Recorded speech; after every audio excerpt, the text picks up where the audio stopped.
भगवान को सर्वव्यापी कहा जाता है, जो यत्र तत्र और सर्वत्र मौजूद है, देश काल और समय की सीमा के परे।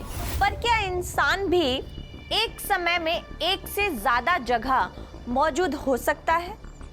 आप कहेंगे कि ये संभव नहीं है, पर इसके प्रमाण दिए जाएं तो सोच में पड़ जाएंगे हम।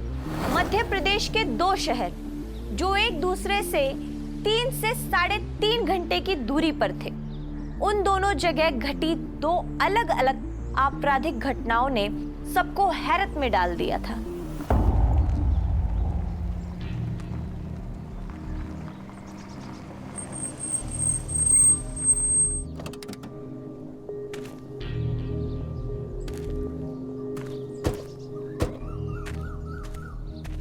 वकील साहब, मेरी भतीजी का कहना है कि सबको अपने हिस्से का हक मिलना ही चाहिए। ये ज़मीन अपने माथे पर बोझ लगती है। आज कागजी लिखा पढ़ी करके छुट्टी पा जाएगी वो अपनी इस जिम्मेदारी से। बिल्कुल सही कहा आपने, ये उनकी बिल्कुल सही सोच है। नमस्ते वकील साहब। नमस्ते वकील साहब। नमस्ते। कहाँ है रंजीता जायसवाल जी? बुलाइए आप उन्हें, मैं पूरे कागज तैयार करके लाया हूँ। जी आप बैठिए, मैं बुला के लाता हूँ उसको। रंजीता, वकील साहब आ गए हैं, दरवाजा खोल। रंजीता, सुबह हो गई, उठ जा। क्या हो गया भैया? क्या हुआ? देख कोमल, तेरी भाभी दरवाजा नहीं खोल रही। अरे क्या हुआ? चाचा जी दरवाजा नहीं खोल रही कोमल। भाभी? ये देख, सबको बुलाकर ये सोई पड़ी है। कोमल उठा इसको। हाँ भाभी, भाभी चलो उठो। भाभी रानो, रानो, रानो, क्या हो गया? ये क्या हो गया मेरी बीवी को? हे भगवान! हमारी बेकरी का फ्रेश प्रोडक्ट ही हमारी पहचान है, इसलिए गुणवत्ता में कोई कमी नहीं होनी चाहिए। जी सर, आप खुद ही देख लीजिए।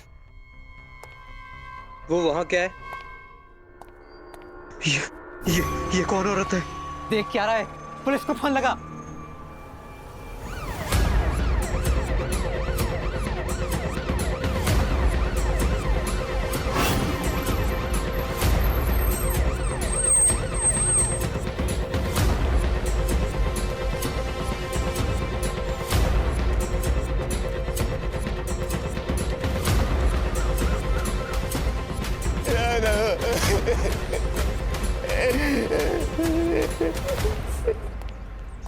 लाश कहाँ है?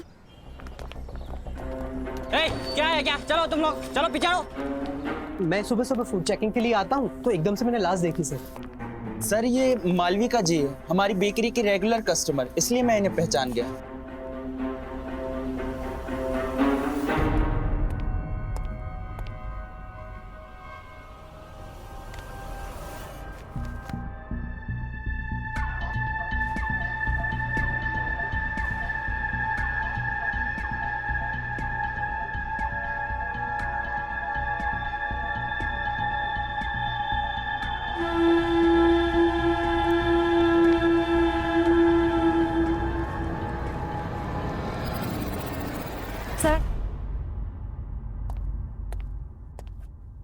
सर पैरों में निशान है, लगता है पैरों की हड्डी टूटी हुई है।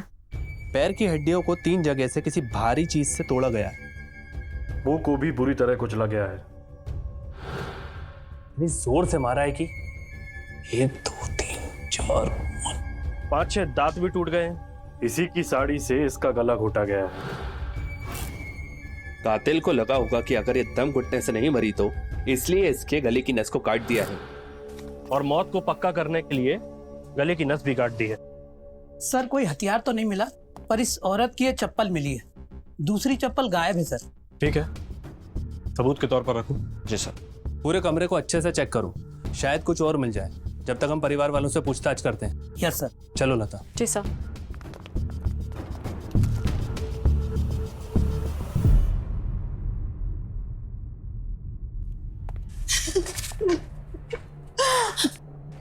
मालविका, रुकिए आप, यहीं रुकिए। ये क्या हो गया इसको? ये यहाँ कैसे पहुंच गई? ये तो बर्थडे के लिए गई थी। आप लोगों ने कुछ सुना? नहीं मैम, शाम तक तो भाभी एकदम भली चंगी थी। मैं खुद 8:30 बजे उन्हें उनके बिस्तर पर खाना देकर आई थी। ये लो भाभी, आपका खाना। और फिर मैंने उनको दवा भी खिलाई। ये लो भाभी।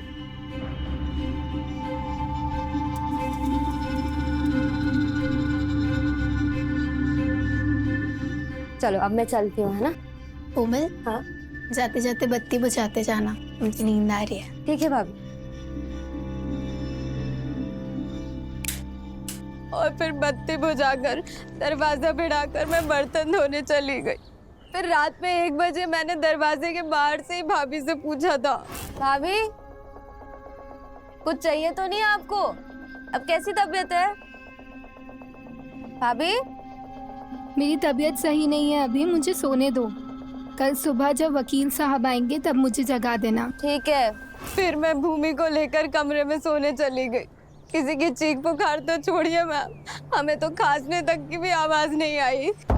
चाची, यहाँ पर ये सब भीड़ क्यों है? तुम्हारी बहन का खून हो गया है। खून? क्या हुआ मेरी दीदी को? हटो, देखने दो मुझे। किसने मारा दीदी को? कौन हो तुम? ये मेरी बीवी का भाई है अरुण। मेरी बीवी रंजीता की 2 माँ थी। ये छोटी माँ का बेटा है। रंजीता इसको अपने बेटे की तरह प्यार करती थी। अरुण, कल मैं कुछ काम से बाहर गया था और आज सुबह आया तो ये सब हो गया था।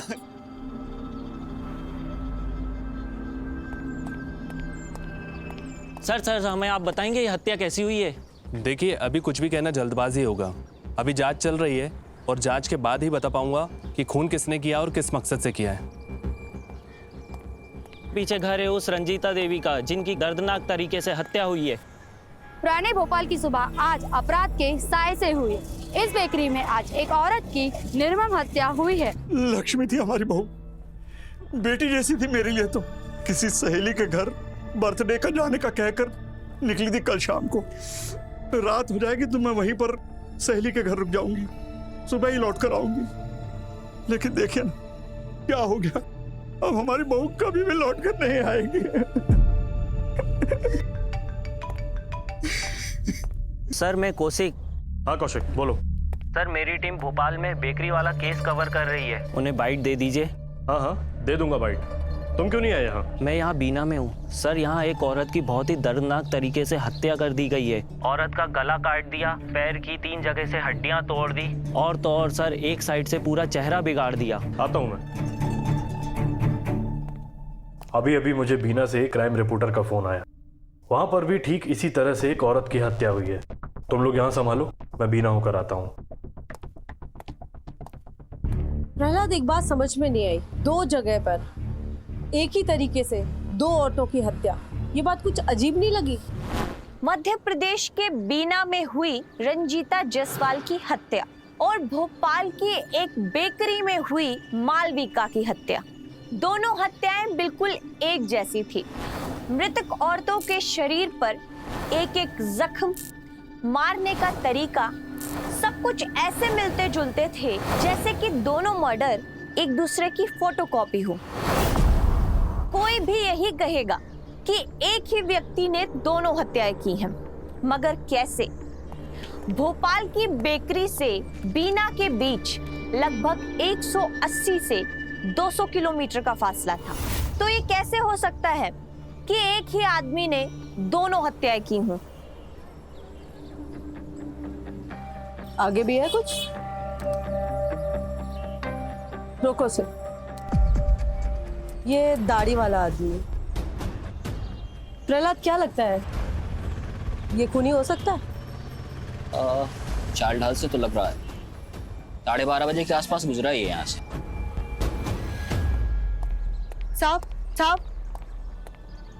साहब वो मुझे कुछ। जी बोलिए। साहब, हम सब लोग कीर्तन मंडली से हैं। कल देर रात जब हम कीर्तन करके लौट रहे थे तो हम लोगों ने इस घर के बाहर एक आदमी को मंडराते हुए देखा था। कैसा दिखता था वो? साहब, अच्छा लंबा चौड़ा था, उसने पठानी सूट पहना था और उसकी दाढ़ी भी थी।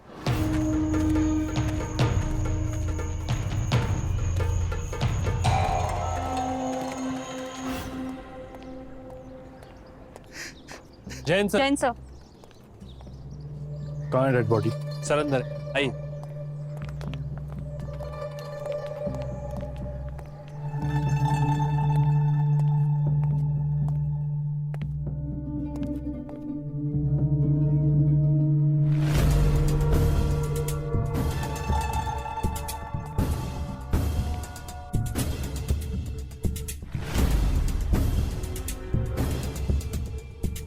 हूबहू भोपाल बेकरी के केस जैसा केस है।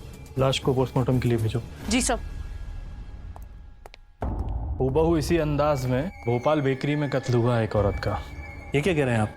हाँ संदीप, ठीक इसी तरह। ये परिवार की कोई दुश्मनी? दुश्मनी तो किसी से नहीं है सर, पर एक संदेहास्पद आदमी को यहाँ कुछ कीर्तन मंडली की औरतों ने कल रात घर के बाहर देखा था। हुलिया बताओ। दाढ़ी है, लंबा चौड़ा आदमी है, पठानी पहनता है। कुछ ऐसे ही हुलिये का आदमी एक भोपाल बेकरी शॉप के बाहर सीसीटीवी में भी देखा गया है। सर यानी दोनों खून एक ही आदमी ने किए हैं? दोनों मौका वारदात तो यही गवाही दे रही हैं। लेकिन संदीप, मुझे ये समझ में नहीं आता, भोपाल से पीना का 4 घंटे का रास्ता है। ये कैसे मुमकिन है कि एक ही कातिल 4 घंटे का फासला तय करके दोनों का कत्ल कर दे?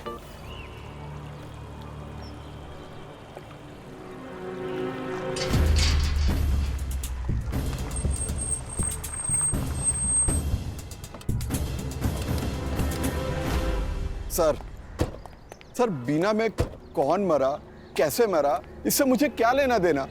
सर मेरी बीवी की हत्या हुई है और मुझे इंसाफ चाहिए, बस। तो आप पुलिस से ये कह रहे हैं कि मेरी दीदी का केस छोड़कर सिर्फ आपकी बीवी का केस सॉल्व करें? क्या मेरी दीदी की जान की कीमत इतनी सस्ती है? ऐसा मेरा ये कहने का मतलब नहीं था। तो क्या कहना चाहते हैं आप? ठंडे रहिए, दोनों मर्डर एक ही तरीके से हुए हैं, इसलिए कनेक्शन तो समझना पड़ेगा ना। सर दोनों औरतों का खून ही मिल गया है। ये देखिए सर, जब हमने दोनों संभावित जगह के अपराधियों के हुलिये के हिसाब से फाइल खंगाली तो हमें पुरानी फाइलों में ये मिला, लल्लन तांडा। सर ये बहुत बड़ा कुख्यात अपराधी है। 23 मर्डर, 12 किडनैपिंग, 3 रेप केस चल रहे हैं सर। जेल से बाहर निकलता है, क्राइम को अंजाम देता है, कभी कभी तो पैरोल पर निकलकर क्राइम करता है, और अभी तो फिलहाल फरार चल रहा है। गुड, बहुत अच्छे दामिनी। सर ऐसा ही चेहरा बताया था बीना के चश्मदीद गवाह ने। सर बेकरी के सीसीटीवी फुटेज में जो आदमी दिखा है ठीक ऐसा ही दिखता है सर। जहाँ भी है पकड़ कर लाओ उसे, केस सॉल्व करते हैं। जैन सर, पोस्टमार्टम की रिपोर्ट आ गई है।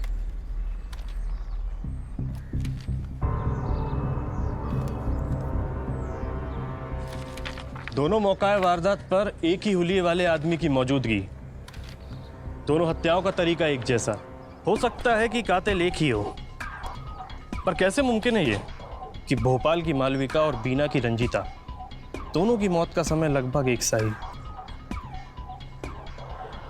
पोस्टमार्टम में दोनों की हत्या का समय 11:30 से 12:30 के बीच है। ये कैसे हो सकता है? रंजीता की ननद कोमल ने कहा था कि उसने रात 1 बजे आखिरी बार रंजीता के दरवाजे पर खड़े होकर उससे हालचाल पूछा था और उसे जवाब भी मिला था। पर सर 11:30 से अगर 12:30 के बीच में मर्डर हो चुका था तो रात 1 बजे उसे जवाब किसने दिया था?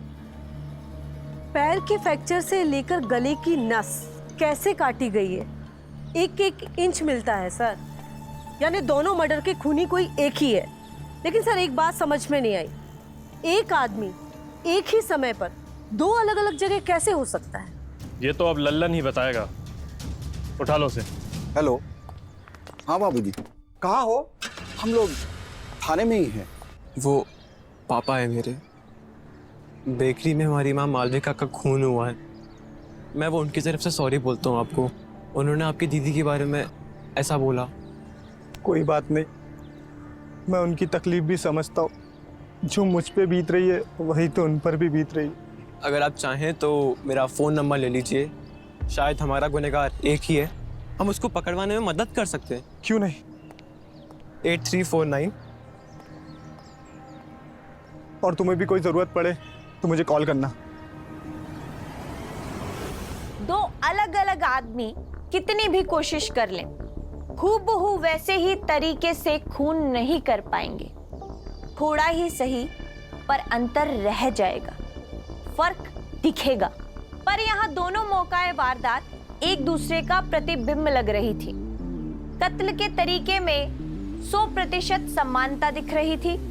सब हैरान थे कि आखिर कैसे मुमकिन है ये, दोनों का कत्ल क्या एक ही कातिल ने किया है, और वो एक साथ दो जगह कैसे मौजूद हो सकता है।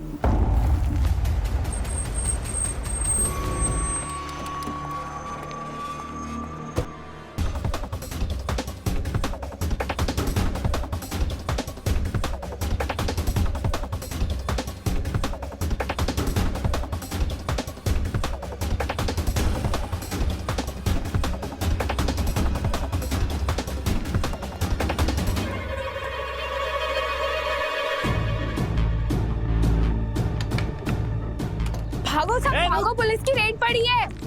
अरे सुनो, भागो जल्दी करो, पुलिस आ गई, भागो यहाँ से, जल्दी करो भागो। पुलिस।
लल्लन, तेरा खेल खत्म। तुम्हें क्या लगा भाग जाओगे? चल।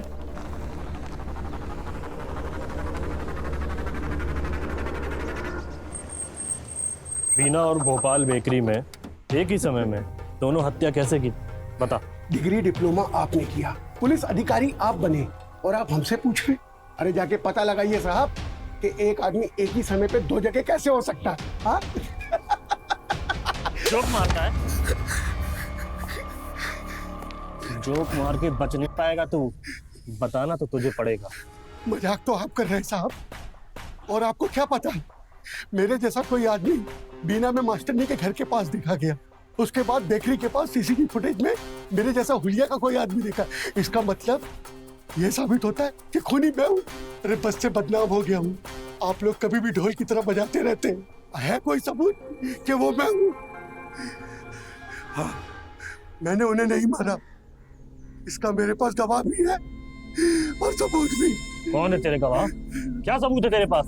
जाके पता करो उस छवियों से जहां से आप मुझे पकड़ के लाए।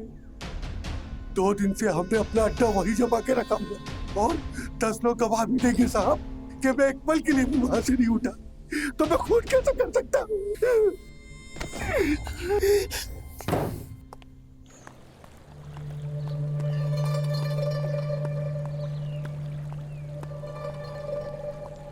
क्या वो कुछ पता चला क्या? मुझे यहाँ क्यों बुलाया? हमें लगता है कि लल्लन छूट जाएगा। क्यों? आपकी दीदी और मेरी मम्मी की पोस्टमार्टम फाइल पढ़ी आपने? नहीं। मैंने पढ़ी है, और दोनों के मर्डर में रत्ती भर का भी फर्क नहीं है। लेकिन तुम्हें ऐसा क्यों लगता है कि लल्लन छूट जाएगा? क्योंकि पुलिस सिर्फ यही सबूत इकट्ठा करने में लगी रहेगी कि एक ही समय पर इतने फासले पर एक आदमी 2 मर्डर कैसे कर सकता है। सबूत नहीं तो लल्लन बाहर। जबकि हमें पूरा भरोसा है कि खून लल्लन नहीं किया है। पैसे लेकर उसने आपकी दीदी और मेरी मम्मी को मारा है। 2 तरीके हैं वरुण। क्या? मर्डर का हुबहू एक जैसा होना हमें कातिल तक पहुंचाएगा। संभव ही नहीं है एक समय पे एक आदमी 2 जगह हो। कुछ तो होशियारी मारी है इस लल्लन ने। और दूसरा तरीका? देख वरुण, लल्लन सुपारी किलर है। अगर हमें ये पता चल जाए कि तेरी माँ और मेरी दीदी को मारने की सुपारी उसे किन लोगों ने दी थी, तो ये गुत्थी सुलझ सकती। सर, इस लल्लन ने 10 गवाह जमा कर रखे हैं अपनी बेगुनाही साबित करने के लिए, पर हमारे पास अब तक इसके खिलाफ कोई भी पुख्ता सबूत नहीं है। पर बेकरी वाला सीसीटीवी फुटेज? उसमें चेहरा साफ नहीं दिख रहा, वो काफी नहीं। अब क्या करें सर? अब चलते हैं लाल चौक और पूछते हैं इसके उन गवाहों से। अगर सच में वारदात के वक्त ये वहीं था तो हम गलत आदमी पर अपना समय नष्ट कर रहे हैं और आरोपी कहीं खुला घूम रहा है। चलो। तेज नारायण शर्मा। कौन है भाई? कुरियर। हाँ मैं ही हूँ। कुरियर है आप? जाओ बेटा ले आओ। ये कुरियर। यहाँ से।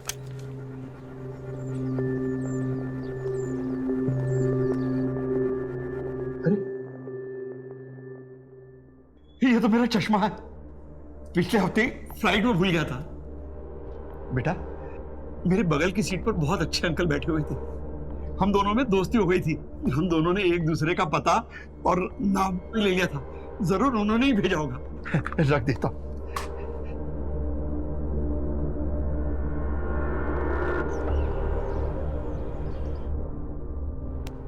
लो बेटा चॉकलेट। अब यहाँ किसकी जासूसी करने आए हो? अरे तरस खा मुझ पर, बीवी मर गई मेरी, पेशेवर खूनी है वो लल्लन, और कल को अगर मेरी इस बच्ची को आके मार गया वो, क्या करूंगा मैं? अब ये भूमि मेरी जीने की आखिरी उम्मीद है। कुछ ऐसा मत कर कि इसके ऊपर कोई खतरा आए।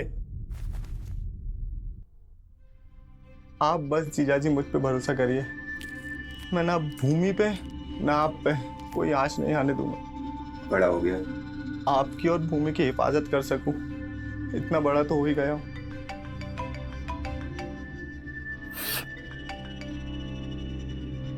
हेलो, कुछ पता चला क्या? मैं आता हूं जीजाजी, मैं आता हूं थोड़ी देर में।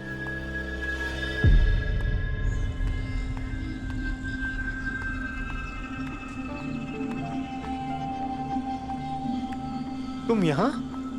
एक सवाल है मन में और उसका ही जवाब जानने आपसे मिलने आया हूँ मैं। पूछो।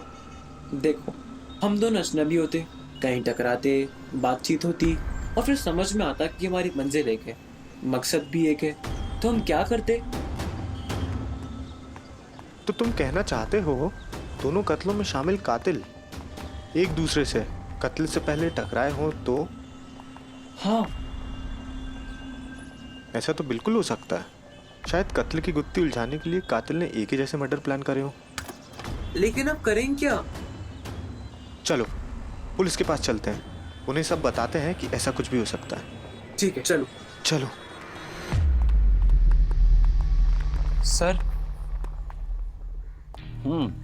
कहो। सर, हमें लगता है कि मेरी माँ और इनकी दीदी दोनों के खूनी अलग अलग हैं। मतलब तुम दोनों को लगता है कि दो अलग अलग हत्यारों ने कत्ल किए और दोनों ने पुलिस को चकमा देने के लिए तरीका एक ही इस्तेमाल किया है?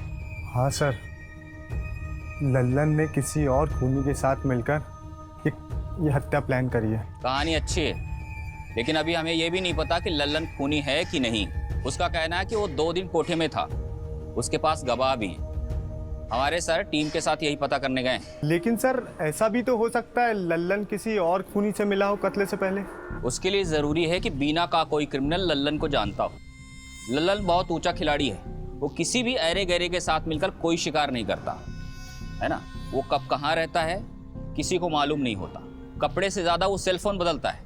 वो अपने ठिकाने कैसे बदलता है उसके दोस्तों को भी नहीं मालूम होता।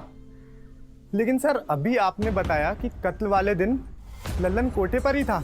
एक कोशिश तो कर ही सकते हैं, बीना में मेरी दीदी के घर के आसपास के लोगों का कॉल रिकॉर्ड निकाल सकते हैं आप। क्या पता इनमें से कोई लल्लन के ठिकाने के आसपास गया हो। करके देखते हैं, देखने में क्या हर्ज है। धन्यवाद सर।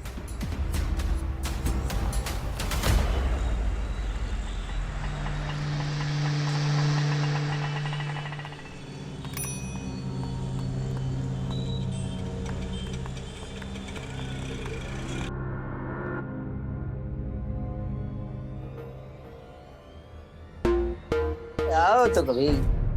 अरे बाबू कहाँ है?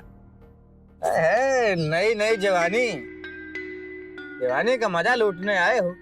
2000 से 5000 रेट है यहाँ का। सबसे खास चाहिए हमें। क्यों? नए नए क्राइम वर्ल्ड के उभरते हुए सितारे हैं और सितारे खास होते हैं। इसको खुश करने के लिए कोई ऐसी चीज़ चाहिए जो सितारों को खुश करने का हुनर जानती है। उगते सूरज को सलाम करने वाली तो एक ही है, मधुमती। लेकिन 20,000 लगेंगे। पैसे की चिंता मत करो, मगर वो है कौन? कुछ खास भी है? तुम ऐसे ही फेंक रहे हो। लल्लन तांडा की जान है वो, जान। नाम तो सुना ही होगा लल्लन का। फिर ठीक है, निकालो पैसे।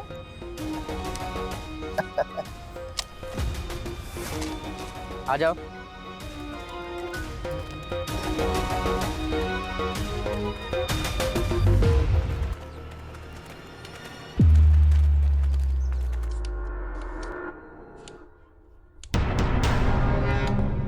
मधुमती,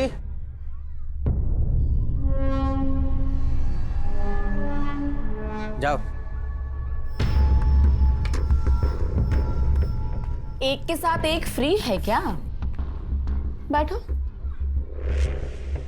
तू भी बैठ जा।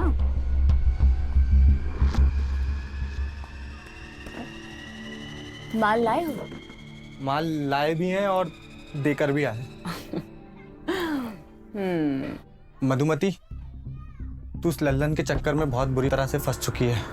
पुलिस वालों के सामने उसने कबूल किया है कि तूने भी उसके साथ मिलकर 4-5 खून किए हैं। देख, हल्ला मत करना, हम तुझे बचाने की तरकीब लेकर आए यहाँ पे। ऐसा कहा उस टुच्चे ने? और तो और लिखित में स्टेटमेंट भी दी है। तुम दोनों कौन? हम दोनों को पुलिस ने भेजा है। पुलिस को लगता है लल्लन तुझे झूठ मूठ फंसा रहा है, इसलिए तुझे एक मौका दे रही है पुलिस। कैसा मौका? देख मधुमती, तू सब सच सच बता दे तो पुलिस तेरा नाम केस फाइल से हटा देगी और सजा उस लल्लन को होगी। अब तो मैं सब सच ही बताऊंगी। आप पूछो ना बाबू।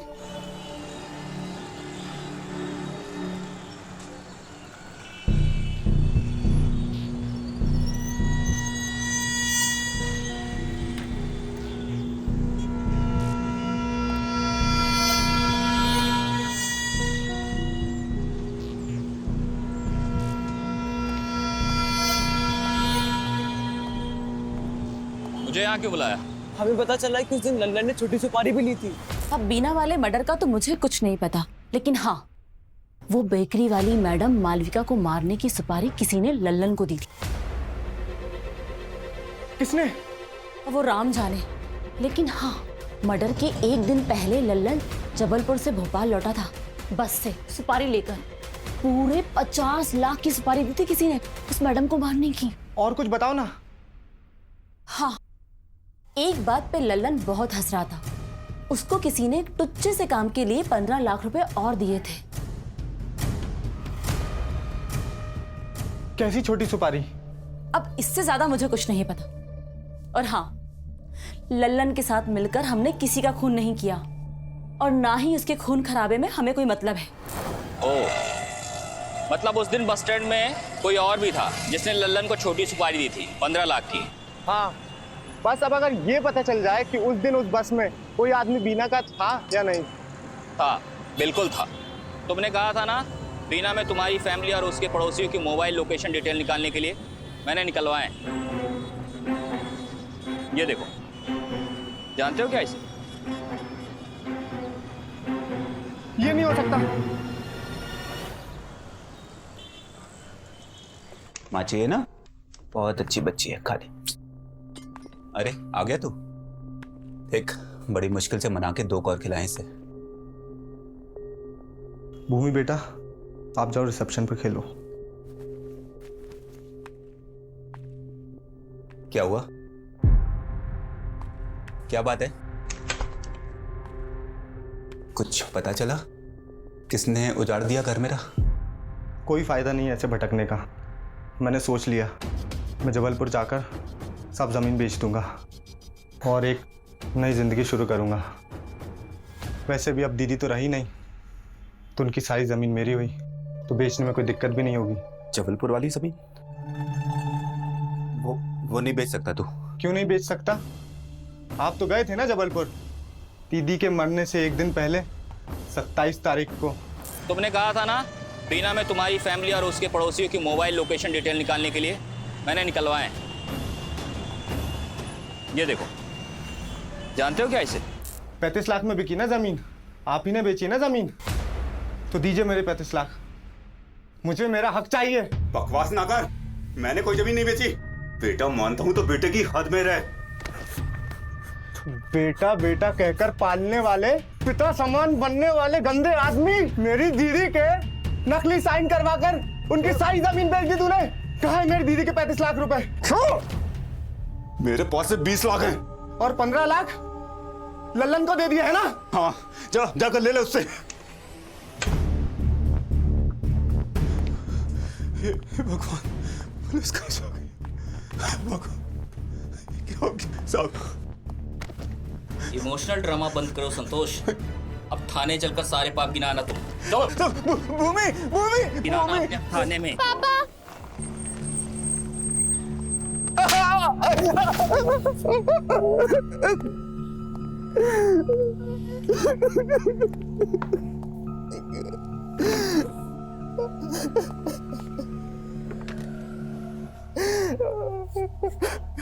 अब हंसी नहीं निकल रही तेरी? क्या हुआ? हंस हंस ना।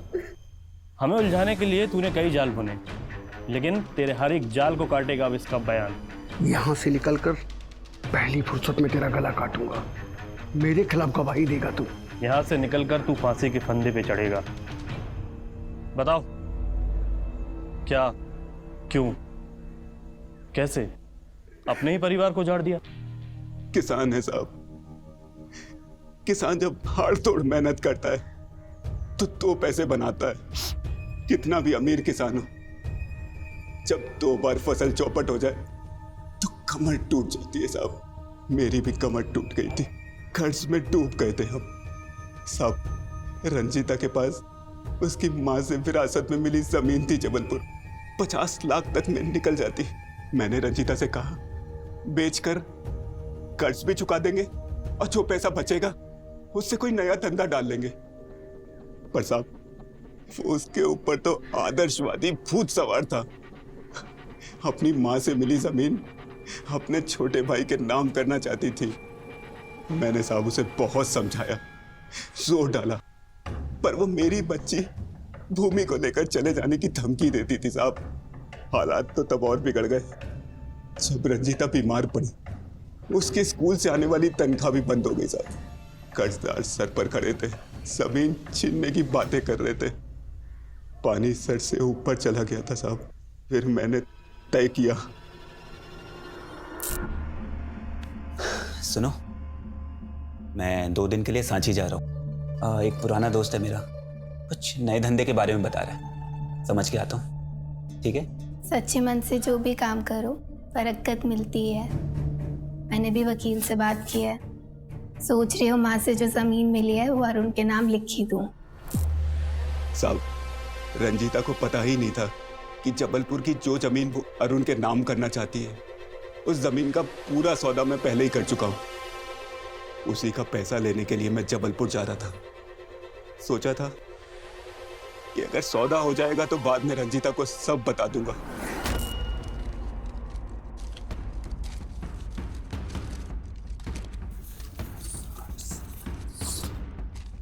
हाँ, पूरे 35 लाख हैं।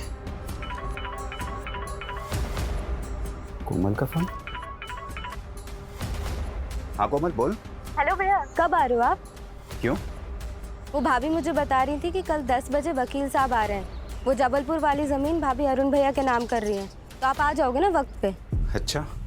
हाँ, अरुण भैया भी आ रहे हैं। रंजीता इतनी जल्दी जमीन अरुण के नाम लिखने वाली थी मैंने नहीं सोचा था। इधर साहब जमीन बिक चुकी थी। अब अगर रंजीता ये जमीन अरुण के नाम लिखती तो सब धोखाधड़ी के मामले में सब अंदर हो जाते। और साहब जिसको मैंने जमीन बेची थी वो मेरी जान के पीछे पड़ जाता, वो अलग मुसीबत। कुछ तो करना पड़ेगा। इसी उधेड़बुन में पैसे लेकर निकला बीना के लिए। बीना कितने बजे खुलेगी? 1 घंटे बाद खुलेगी गाड़ी। लाओ देने बीना।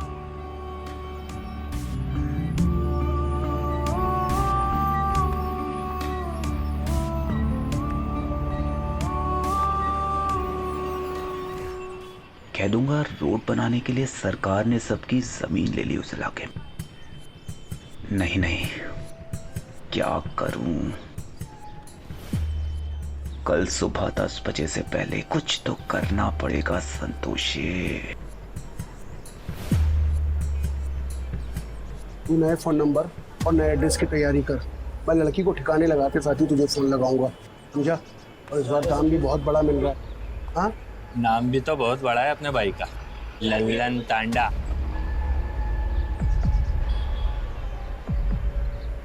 कहना बे, तू जलेबी बट रही है? हाँ, कौन है? कौन है तू? पुलिस का खबरी है ना? बताओ वरना यही मार दूंगा। नहीं नहीं, पुलिस नहीं हूँ। आप वही लल्लन हो ना? लल्लन टांडा भैया। हमको तो आपको मदद चाहिए। आप जैसे लोग ही हम जैसे लोगों का दुख दूर करते हैं। भैया पैसे दूंगा मैं। अभी तू तो मेरा मुरीद निकला। हाँ, कौन परेशान कर रहा है तुझे? मर्द तो बता।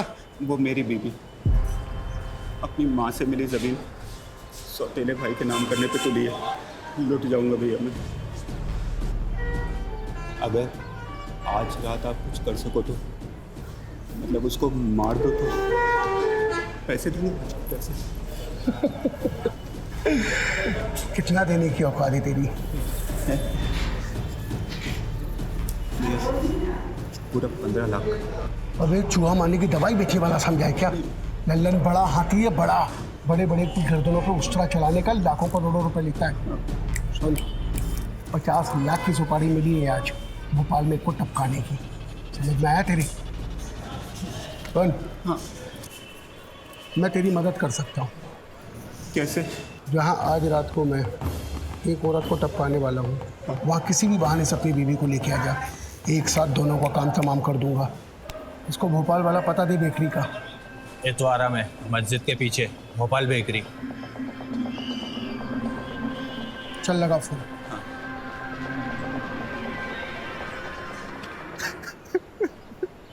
क्या हुआ? आप रो क्यों रहे हैं? क्या बताऊं रंजीता, रेल की पटरी से जान देने का मन हो रहा है मेरा। क्या? ऐसा क्यों कह रहे हैं आप? फोन पे नहीं बता सकता। तू आ सकेगी क्या? देखिए आप थोड़ी हिम्मत रखिए। तुझे देख लो तो शायद जीने की उम्मीद जाग जाए। हम आ रहे हैं, हमें बताइए कि आना कहाँ है। पर सुन, किसी को पता ना चले कि तू आ रही, वरना तेरी जान को भी खतरा हो जाएगा। तू चुपके से खिड़की से निकल के आ जा। तू नहीं आ सकती तो मना कर दे। वैसे भी जीने से मन भर गया है मेरा। देखिए, ये मरने की बात ना दोबारा मत करिएगा, समझे? हम आ जाएंगे, अब चिंता मत करिए, कोई नहीं देखेगा हमें। आप ये बताइए कि आना कहाँ है, हम आ जाएंगे। पुराने भोपाल की बेकरी के पास आकर फोन कर मुझे। हाँ, और तू खाना खा के ही निकल वहां से, ठीक है? मिलता हूँ।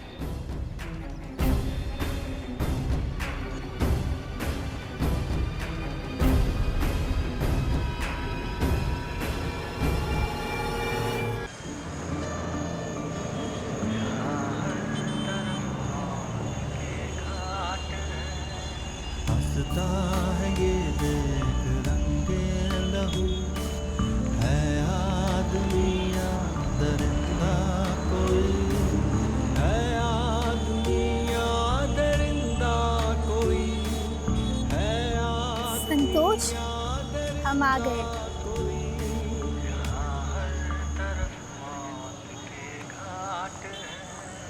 मेरी रानो, मुझे पता था तू आएगी। चल मेरे साथ, यहाँ में वो देख लेगा। फिर कौन देख लेगा? चल मैं बताता हूँ, आ मेरे साथ, आ जल्दी आ। ये कहाँ ले आए आप हमें? कौन पीछे पड़ा आपके? अभी पता चल जाएगा। आ लल्लन भाई।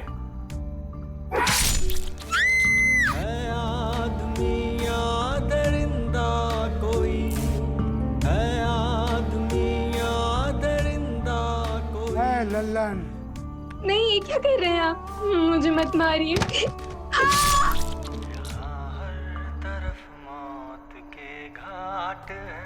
फ्रीजर वाली गाड़ी में उसकी लाश को लेके जाओ और घर में आराम से जाके उसके बैठ के उसको लिटा दी। फ्रीजर की वजह से लाश एकदम फ्रेश नजर आएगी। पुलिस और डॉक्टर को ये भी पता नहीं चलेगा कहीं दूर रात को उसका कत्ल हुआ है। और सबसे बड़ी बात, उनको ये लगेगा कि रंजीता को उसके बिस्तर पे ही किसी ने मारा है। और प्लान काम कर गया।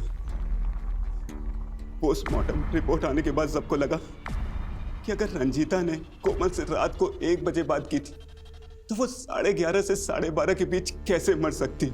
लेकिन जब रंजीता मर चुकी थी तो रात में 1 बजे कोमल से किसने बात की? मेरे एक पुरानी दोस्त है सर, खुशबू। वो दूसरों की आवाज अच्छी निकाल लेती है। मेरे घर आती जाती थी। मेरी बीबी रंजीता की आवाज भी हूबहू निकाल लेती थी। मैंने उसे मनाया, विनती की और कहा अच्छे पैसे भी दूंगा, तो वो मान गई साहब। भाभी, कुछ चाहिए तो नहीं आपको? अब कैसी तबीयत है? मेरी तबीयत सही नहीं है अभी, मुझे सोने दो।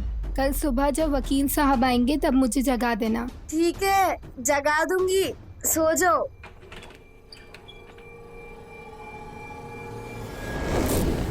गेहूं के साथ घुन भी पिसता है, उसको भी सजा मिलेगी।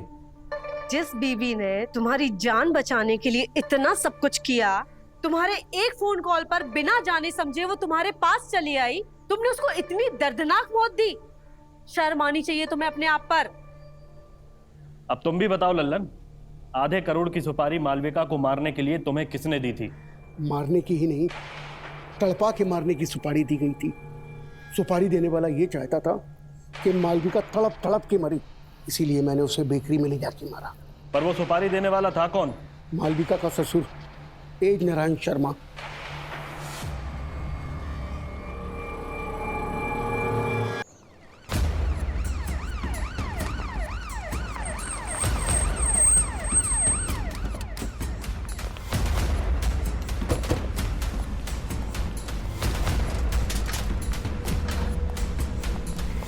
मिस्टर तेज, अब बाकी का भजन कीर्तन जेल में करिएगा। चलो। अरे कहाँ ले जा रहे मेरे पति को? क्या गुनाह किया है इन्होंने? बताइए शर्मा जी, ससुर से असुर बनने की पूरी कहानी। हाँ, मैंने ही मरवाया था मालविका को। बच्चलन औरत थी वो। मेरी और मेरे बेटे की कमाई हुई संपत्ति को एक एक करके वो हड़प कर रही थी, अपने नाम पे करवा रही थी। और मेरा बेटा कुछ बोलता था तो वो इसे छोड़कर जाने की धमकी देती थी। उसकी नीयत ठीक नहीं थी। मुझे डर था कि हम लोग कहीं सड़क पर ना आ जाएं, इसलिए मैंने वही किया जो मुझे ठीक लगा। वो ऐसी नहीं थी बाबूजी। आपने अपने मन में ना जाने क्या क्या सोच लिया। आपने मेरा घर उजाड़ दिया। बेटा, न तुम पहले कभी कुछ समझते थे ना आप कुछ समझते हो। मेरी माँ ऐसी नहीं थी दादाजी, आपने मुझसे मेरी माँ छीन ली। चलो।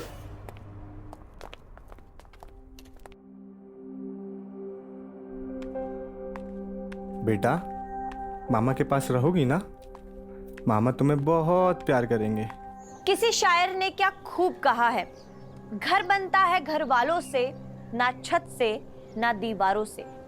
2 घर उजड़े, दोनों घर की गृह लक्ष्मी मार दी गई अपने ही घर के सदस्यों द्वारा। एक घर में रिश्तों के बीच विश्वास की कमी थी और दूसरे घर में लालच की भरमार। परिवार प्यार से बनता है, त्याग से बनता है, आपसी सहयोग से बनता है। सर पर छत जरूरी है, बटुए में पैसा भी जरूरी है, पर सबसे जरूरी है परिवार और उनका प्यार। परिवार बिखर जाए तो फिर सब बेमानी हो जाता है। मैं सपना चौधरी आप सबसे विदा लेती हूँ। फिर मिलते हैं एक नई कहानी के साथ मौकाए वारदात पर।